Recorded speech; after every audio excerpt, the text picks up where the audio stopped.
नमस्कार। संतोष की रिपोर्ट में आप सबों का स्वागत है। ये कोई 5-6 महीने पहले की बात है। बीजेपी के एक बहुत ही सीनियर लीडर, बिहार में नंबर 1 नंबर 2 कह सकते हैं आज के दौर में, उनसे इसी तरीके से हमारी बातचीत हो रही थी। बंद कमरे में हम लोग थे, साथ में बात हो रही थी। चर्चा चल रही थी नीतीश कुमार के स्वास्थ्य को लेकर कि जो स्थिति है उस स्थिति में नीतीश कुमार देख ही रहे हैं, कैसे फाइल सब पर दस्तखत होता होगा भाई, तो वह उनके आसपास रहने वाले लोग तो कुछ भी दस्तखत करा लेगा। तो पूरा भाई क्राइसिस वाला स्थिति है और आप लोग इसको देख रहे हैं। संतोष जी हंसते हुए महोदय ने कहा, संतोष जी, नीतीश जी का अगर 10% दिमाग भी काम करता रह गया ना, तो समझिए हम लोगों पर 1000 गुना ज़्यादा भारी पड़ेंगे। मतलब उनका जो 10% दिमाग है वो आज के तारीख में हम तमाम नेताओं को ऊपर से लेकर नीचे तक, दिल्ली से लेकर पटना तक को कह दीजिए, सब पर भारी पड़ेगा। और ये अभी 10%, अभी 30-40% काम कर रहा है संतोष जी, और 60% पर कह सकते हैं। आज 40% काम कर रहे हैं तो क्या होगा, तो अब अंदाज़ा लगा लीजिए। तो आज वो बात वाकई में उस नेताजी का जो कहा गया था, आज वाकई में वो चीज़ यथार्थ होता हुआ या चरितार्थ होता हुआ दिखा कि एक संदेश पर जो है सो पूरे बिहार बीजेपी से लेकर दिल्ली तक के बीजेपी में लगा जैसे सुनामी आ गया। क्या हो गया, क्या नीतीश जी कह दिए कि सब लोग भागे भागे मुख्यमंत्री आवास पर पहुंचने लगे। और अब समझ जाइए कि पूर्व निर्धारित बैठक नहीं होने के बावजूद भी प्रेस कॉन्फ्रेंस था सम्राट चौधरी का, पहले से निर्धारित हुआ 2 बजे, और ये स्थिति हुई कि सब लोग दलसानिया जी से लेके नागेंद्र जी से लेके सारे बीजेपी के लोग, मतलब संगठन से लेके पार्टी के पदाधिकारी पहुंच गए वहां। क्या हुआ क्या नहीं हुआ ये तो आधिकारिक तौर पर अभी कुछ भी सामने नहीं आया है, लेकिन एक बात जो सबसे महत्वपूर्ण बात जो सामने आ रही है, जिस कह सकते हैं कि इस गठबंधन के रणनीति का हिस्सा था कि इस बार ये कहा जाएगा कि भाई हमारे जो गठबंधन के लोग हैं, मतलब जो सहयोगी दल हैं, उनको हम अपना टिकट बांट लेंगे और जदयू अपना कितना सीट चाहिए अपना लड़ ले।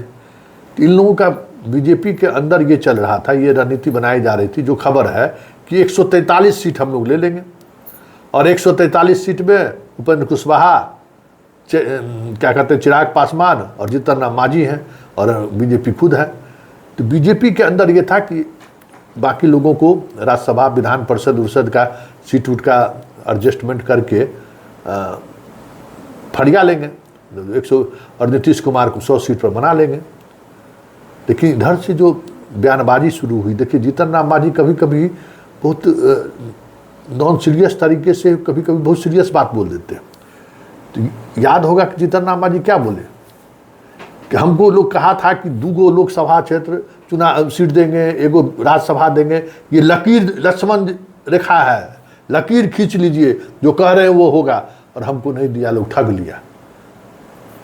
जीतन राम मांझी जिस कॉन्टेस्ट में ये बात कहे हो, लेकिन वो कॉन्टेस्ट अगर याद करिए वो कही गई बात नहीं थी।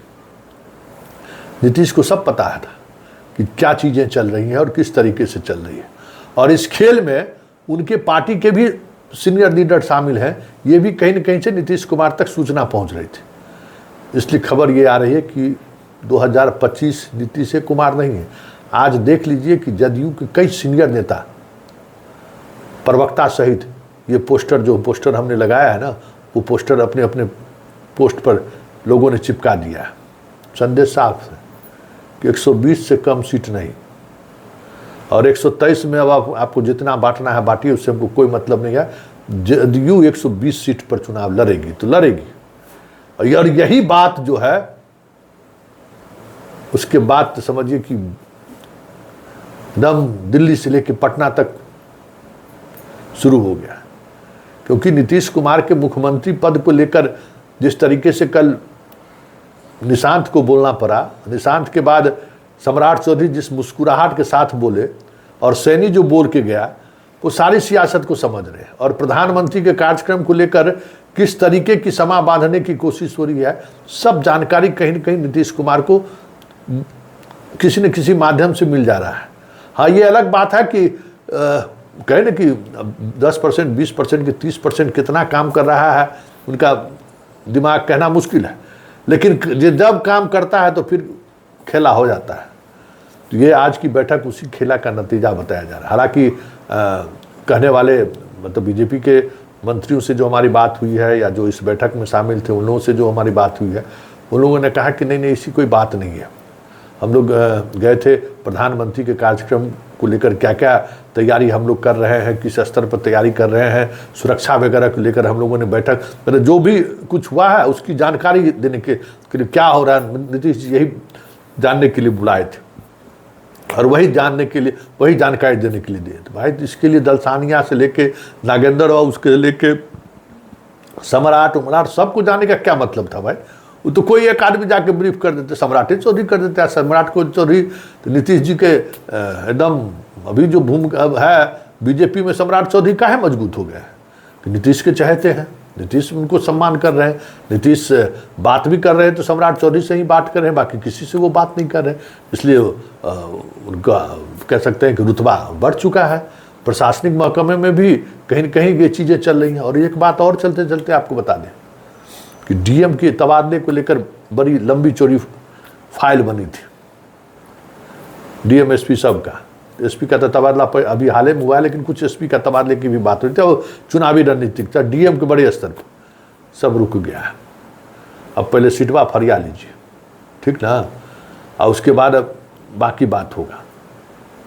तो ये दबाव यहाँ तक है कि कहा जा रहा है कि बीमारी के बहाने कहीं सही लालू जी से भी नीतीश जी बतिया लिए हैं। अब मामला क्या है ये कह नहीं सकते, लेकिन आज बीजेपी सोर्स से ही हमें ये जानकारी मिली कि हाल चाल पूछे हैं लालू जी का कि तबीयत ठीक है कि नहीं। तो ये सारी चीज़ें जो चल रही हैं, जिस तरीके से ये कवायद चल रही है, नीतीश को जब कोई किसी ने हल्के में लेने की कोशिश की है तो इसी तरीके से लोग औंधे मुँह गिरे हैं। अब आने वाले समय में क्या होगा कहना मुश्किल है, लेकिन आज बीजेपी की चुप्पी देखते ही बन रही थी। और ये सब चर्चा आम तौर पर ये चर्चाएं होनी शुरू हो गई थी और लोग कहने भी लगे कि हम लोगों के मिथिलांचल में कहावत है कि सरलो भुन्ना जो है ना वो रहु से दुना। मतलब भुन्ना मछली जो है अगर 2-3 दिन पुराना भी है ना तो एकदम फ्रेश पानी से निकला हुआ रहु से 2 गुना अच्छा है, उसका टेस्ट में ये है।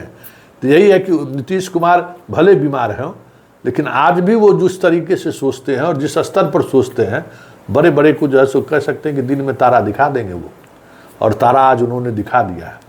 लेकिन इन सबसे इतर जो सबसे महत्वपूर्ण बात है कि जो स्थिति बिहार की सियासत की है और जिस तरीके से सियासत की तरफ चीज़ें बढ़ रही हैं, आज जैसे ही आया कि मुकेश सहनी भी आए थे रात में मिलने के लिए, तो क्या समझते हैं कि नीतीश कुमार जो है सो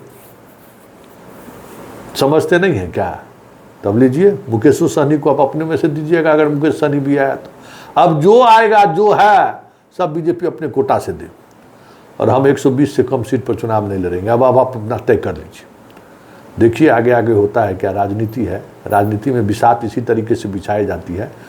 अब इस बिसात को लेकर बीजेपी क्या निर्णय लेती है ये देखने वाली बात है, क्योंकि एक बात तो तय है कि नीतीश के बगैर वो चुनाव में तो मैदान में तो नहीं उतर सकता, ये भी तय है। और नीतीश को नज़रअंदाज करके भी वो चुनावी मैदान में नहीं उतर सकता है, ये भी तय है। तो अब देखना चाहिए। हम लोग के यहाँ ससरफानी वाला बात होता है, समझे ना, ससरफानी में फंस गया है बीजेपी, न निगलते बन रहा है न उगलते बन रहा है।